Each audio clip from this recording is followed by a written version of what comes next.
আপনারা দেখছেন Bankura TV breaking news. Bankura টিভিতে আপনাদের স্বাগতম। আজ বাঁকুড়া টিভির chief editor the tiger journalist দাদা উত্তম দে তুলে ধরছি বাঁকুড়া টিভির পর্দায় ভারতের একটি গুরুত্বপূর্ণ খবর।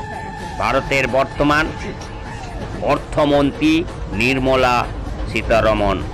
দেখুন, এই নির্মলা সীতারমণ তার অফিসে যাচ্ছেন, তার কার্যালয়ে যাচ্ছেন মেট্রো ট্রেন ধরে।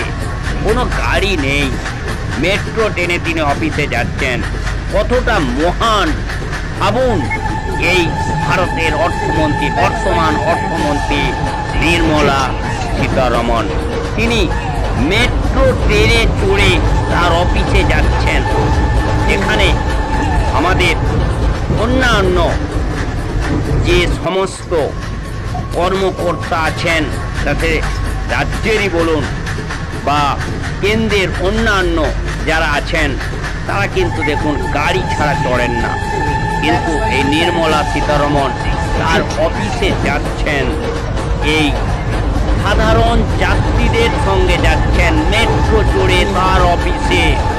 ভাবুন কতটা মহান এই বর্তমান ভারতের যে অর্থমন্ত্রী নির্মলা সীতারমণ। সেই গুরুত্বপূর্ণ খবর আমি তুলে ধরছি বাঁকুড়া টিভির পর্দায়। এই মুহূর্তে আপনাদের সঙ্গে আমি রয়েছি বাঁকুড়া টিভির chief editor the tiger journalist দাদা উত্তম দে। দেখতে থাকুন সেই খবর বাঁকুড়া টিভির পর্দায়। ভারতের বর্তমান অর্থমন্ত্রী নির্মলা সীতারমণ তার অফিসে যাচ্ছেন সাধারণ যাত্রীদের সঙ্গে ঘুরে, সাধারণ যাত্রীদের সাথে একসাথে মেট্রোয় ঘুরে যাচ্ছেন। কতটা মহান ভাবুন এই বর্তমান ভারতের অর্থমন্ত্রী নির্মলা সীতারমণ। দেখতে থাকুন সেই খবর।